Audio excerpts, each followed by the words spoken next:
Quem precisa de certo ou errado? O aparente pacato Clayde Sheldon presencia sua filha e mulher serem violentadas e mortas.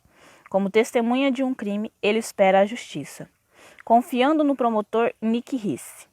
Entretanto, Risse faz um acordo com um dos bandidos, diminuindo sua pena por ter ele colaborado em outras investigações. 10 anos depois, Sheldon volta com sede de vingança. A partir deste ponto, o filme Código de Conduta dá uma guinada.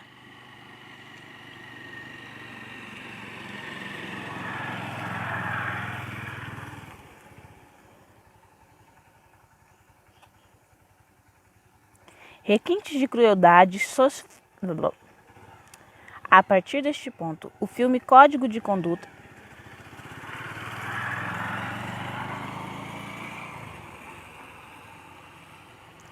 A partir deste ponto, o filme Código de Conduta dá uma guinada. Requintes de crueldade e sofisticação extrema passam a fazer parte do arsenal de Clayde Sheldon. Porém, o ponto alto da aventura é revelar como a sede de justiça pode conduzir à desidratação própria da vingança. Claro que ver Sheldon mutilar o assassino de sua família trará satisfação natural a alguns. Entretanto, se justiça for equivalente a fazer outra sofrer para além do crime, isso em si não constitui um crime também passível de punição? Antes de mais nada, cabe nos perguntarmos: é possível definir limites morais bem delineados? Bem e mal estão irremediavelmente misturados ou é possível distingui-los? Se não há absolutos, o que há? No cristianismo existem absolutos bem definidos. Deus é o criador do bem e o que vai contra a sua vontade é, por oposição, o mal. Mas como já fizemos notar, a mentalidade de nossa época é chamada de pós-modernismo. Uma de suas características é o relativismo. Evidentemente, isso se estende para o campo da ética. Então, que alternativas existem quando se abandona a noção de bem e de mal, definida por padrões universais? Há quase 50 anos, o pensador reformado Francis Schaeffer respondeu essa questão. Se não há absoluto moral, resta-nos o hedonismo. Fazer o que bem se entende.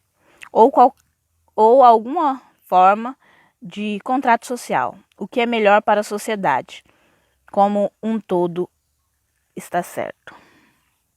Sua afirmação ecoa em escritos recentes de pensadores não cristãos. Michel Onfray, conhecido filósofo ateu, assim caracteriza a era pós-cristã na qual vivemos. Não há valores ou não há mais valores, mais ou menos virtudes. Uma incapacidade de distinguir claramente os contornos éticos e metafísicos. Tudo parece bom e bem, o mal inclusive. Tudo pode ser dito belo, até o feio. O real parece menos verdadeiro que o virtual. A ficção substitui a realidade. A história e a memória não fazem mais sucesso em um mundo devoto de instante presente, desconectado com o futuro. O niilismo qualifica a época em que falta toda cartografia. As bússolas fazem falta e os projetos para sair da floresta onde estamos perdidos nem sequer são pensáveis. Para ele, a moral não é dada, não é um problema teórico entre homem e Deus, mas uma história imanente que une homens entre si, sem nenhuma testemunha. Logo, segundo o filósofo, a moral universal eterna e transcendente cede lugar à ética particular, temporal e iminente. Para além do hedonismo de Onfray, existe a ética comunitária, defendida pelo falecido filósofo ateu Richard Rorty, Ele acredita que verdade é um termo que se refere a entidades e crenças que, por se mostrarem úteis, foram incorporadas às práticas sociais aceitas. Não existe, portanto, verdade objetiva. Cada tradição intelectual ou religiosa encara a verdade de uma forma diferente, o qual não seria melhor ou pior do que outras verdades. Tudo o que precisamos, pondera Roth, é abandonar a ideia de que deveríamos tentar encontrar uma maneira de fazer tudo permanecer unido, que dirá aos seres humanos. O que fazer com suas vidas? Dizendo a todos a mesma coisa. O pragmatismo de Richard Robert transparece no seguinte análogo: dedicar-se a ideal é como dedicar-se a outro ser humano. Quando nos apaixonamos por outra pessoa, não nos questionamos sobre a origem ou sobre a natureza de nosso esforço em cuidar do bem-estar daquela pessoa. Igualmente, inútil fazê-lo quando nos apaixonamos por um ideal. É tolice pedir uma prova de que pessoas que amamos são melhores pelas quais poderíamos nos apaixonar. Problemas à vista. Quando se observa a posição hedonista e a ética pragmática, percebe-se que, na prática, elas trazem imensas dificuldades. Imagine que todos pudessem fazer o que quisessem, sem limites, como prega o hedonismo. Isso seria um caos. Igualmente, se caso a sociedade ou a comunidade idealista está tão certa quanto a qualquer outra, eles não poderiam ser julgados de nenhum modo.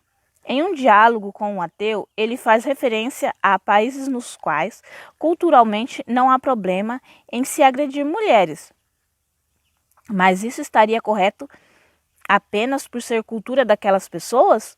Ou mulheres possuem valor ontológico, ou seja, valor pela natureza do seu próprio ser, independente da cultura? Mesmo não cristãos reconhecem a dificuldade de se aceitar a ética não fundamentada em uma verdade absoluta. Sem a aceitação de tais validades universais e reconhecíveis, o que parece formações sociais não podem ser configurações humanamente visíveis de liberdade concreta. Também, uma sociedade pluralista apenas é uma sociedade à medida que não é pluralista, senão que constitui identidade. O próprio Schaeffer aponta os defeitos das abordagens éticas que descartam referências absolutas. Sem absolutos, o moral deixa de existir como moral e o homem humanista, que parte de si mesmo, encontra-se impossibilitado de encontrar os absolutos de que ele carece. Precisamos de certezas morais para o dia a dia. Como observamos, a visão pós-moderna falhou em promover um fundamento moral, assim como antes dela, o racionalismo iluminista falhou em dar respostas. Assim, não é de se estranhar que muitas eticistas têm recorrido à ética cristã. Mas será que essa ética é confiável? Ética bíblica, uma revelação confiável. É preciso dizer que os cristãos concordam, em parte, com muitas outras ideologias ou religiões. Em parte, isso acontece porque cremos que Deus também se revela por meio de sua criação. No campo da ética, isso quer dizer que as pessoas podem assumir comportamentos corretos, mesmo se não forem cristãos. Mas o cristianismo fornece uma base mais ampla para comportamentos éticos, porque seu fundamento põe o homem em contato com o Criador, a quem deve prestar contas. Além disso, a ética bíblica está preocupada mais com a vontade interna do que meramente com a ação exterior. Ao introduzir uma ética absoluta, o monoteísmo bíblico revolucionou a vida religiosa de povos antigos. Na verdade, o Deus da Bíblia não se limita a propor dogmas de fé e adesão dos fiéis, mas proclama, antes de tudo, normas imperativas de conduta a serem escrupulosamente observadas na vida de todos os dias. Na prática, o cristianismo ajudou progressivamente levar igualdade social a todos os povos. Ninguém que opõe por meio da ética particular ou comunitária pode ter certeza de que está definitivamente agindo de forma ética ou correta. O que temos nesse caso? Ou a nossa opinião ou a dos nossos pares. Mas a ética bíblica, temos a garantia de obedecer àquele que afirmou fazer diferença entre o justo e o ímpio.